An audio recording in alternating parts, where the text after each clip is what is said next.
ప్రత్యక్ష దైవం శ్రీ అరసవల్లి సూర్య నారాయణ స్వామి రథసప్తమి వచ్చే నెల 4వ తేదీన ప్రత్యక్ష దైవం శ్రీ అరసవల్లి సూర్యనారాయణ స్వామి రథసప్తమి ఈ నెల 4వ తేదీన రాష్ట్ర పండుగగా నిర్వహిస్తున్న సమయంలో 3 రోజుల పాటు వేడుకలు సాంప్రదాయబద్ధంగా జరిపే పద్ధతిపై ప్రజలు, స్వచ్ఛంద సంస్థలు, ధార్మిక సంఘాల అభిప్రాయాలను స్వీకరిస్తున్నట్లు ఎమ్మెల్యే గొండు శంకర్ తెలిపారు. కుటుంబ సమేతంగా అరసవల్లి శ్రీ సూర్యనారాయణ స్వామి వారిని ఎమ్మెల్యే మంగళవారం దర్శించుకున్నారు. అనంతరం ఆయన మాట్లాడుతూ ప్రభుత్వం ప్రతిష్టాత్మకంగా రథసప్తమి వేడుకలను నిర్వహించేందుకు నిర్ణయించిన క్రమంలో రాష్ట్ర పండుగగా చేపట్టే కార్యక్రమాల కోసం కేంద్ర మంత్రి కింజరపు రామ్మోహన్ నాయుడు, రాష్ట్ర మంత్రి కింజరపు అచ్చెన్నాయుడుతో పాటు ఆలయ అర్చక బృందం, దేవస్థాన అధికారులు కూర్చొని ప్రణాళిక రూపొందిస్తున్నామన్నారు. అదేవిధంగా ప్రజల నుంచి కూడా అభిప్రాయాలు సేకరించేందుకు జిల్లా పరిషత్ సమావేశ మందిరంలో ఈ నెల 2వ తేదీన ప్రత్యేక కార్యక్రమం నిర్వహిస్తున్నట్లు ఎమ్మెల్యే తెలిపారు.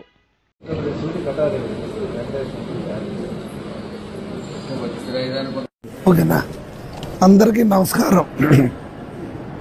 అరసవల్లి శ్రీ సూర్యనారాయణ స్వామి వారి దేవస్థానంలో జరగబోయే రథసప్తమి పండుగ రాష్ట్ర పండుగగా ఎన్డీఏ గౌరవనీయులు ముఖ్యమంత్రి వర్యులు శ్రీ నారా చంద్రబాబు నాయుడు గారు దీన్ని రాష్ట్ర పండుగగా ప్రకటించి 3 రోజుల ఉత్సవాలు జరపమని జీవో జారీ చేసినందుకు ముందుగా ఎన్డీఏ ప్రభుత్వానికి, అలాగే గౌరవనీయులు నారా చంద్రబాబు నాయుడు గారికి సహకరించిన కేంద్ర మంత్రి వర్యులు రామ్మోహన్ నాయుడు గారికి, రాష్ట్ర మంత్రి అచ్చెన్నాయుడు గారికి, దేవస్థానం ఎండోమెంట్ డిపార్ట్మెంట్ వరకు అందరికీ పేరు పేరున నా హృదయపూర్వక నమస్కారాలు, ధన్యవాదాలు తెలియజేసుకుంటూ, అతి పురాతనమైనటువంటి దేవాలయం, ప్రపంచంలో ఏకైక పూజలు అందుకున్నటువంటి ప్రాముఖ్యత కలిగినటువంటి సూర్యనారాయణ మూర్తి దేవాలయం ఇక్కడ ఉండడం, ప్రపంచానికి, యావత్ ప్రపంచానికి వెలుగునిచ్చినటువంటి స్వామిని కొలిచే దేవస్థానం ఇక్కడ ఉండడం మన అదృష్టంగా భావిస్తూ,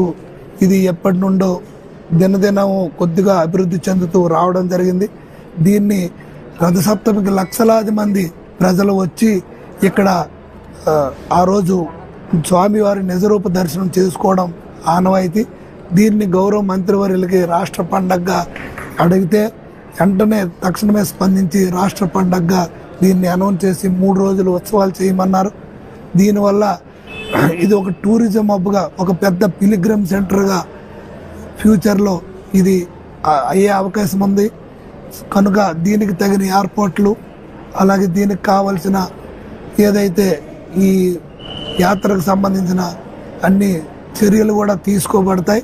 నిన్నే కలెక్టర్ గారితో దీన్ని మీటింగ్ పెట్టడం జరిగింది. గౌరవ మంత్రి అచ్చెన్నాయుడు గారితో మీటింగ్ పెట్టాం. అలాగే కేంద్ర మంత్రి వర్యులు కూడా 2-3 రోజుల్లో మళ్ళీ రావడం జరుగుతుంది. దీనికి ప్రసాద్ స్కీమ్ కింద 100 కోట్లతో ప్రపోజల్ కేంద్ర ప్రభుత్వం పెట్టాం. అది కూడా త్వరలో ఆమోదయ్యే అవకాశాలు ఉన్నాయి.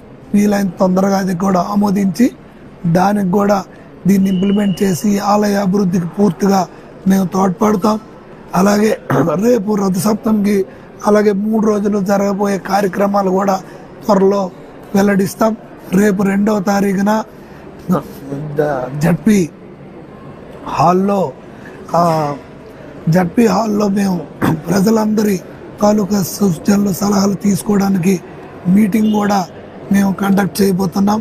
అలాగే అన్ని ఎన్జిఓస్ అందరి తర్వాత డిపార్ట్మెంట్లు, ప్రజలందరూ, ఇంకా ఎవరైతే హిందూ ధార్మిక సంస్థలు ఉన్నాయో వారి వద్ద కూడా ఇంకా సూచనలు, సలహాలు తీసుకొని మరింత శోభాయమానంగా ఈ రథసప్తమి వేడుకలు నిర్వహించడానికి, ప్రపంచం మొత్తం ఇటువైపు చూసే విధంగా చేయడానికి మేము తగిన చర్యలు తీసుకుంటున్నాం.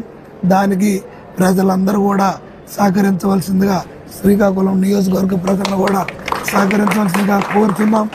దానికి ప్రణాళిక కూడా త్వరలో 2-3 రోజుల్లో అసలు ఏ రోజు ఏం జరుగుతుందో అవన్నీ కూడా మేము ఆలోచించి దేవస్థాన పండితులు, ప్రధాన అర్చకులు, అలాగే ఈఓ గారు, అలాగే ఎండోమెంట్ డిపార్ట్మెంట్ అందరితో చర్చించి మేము ఒక నిర్ణయం తీసుకుంటామని తెలియజేస్తూ నమస్కారం.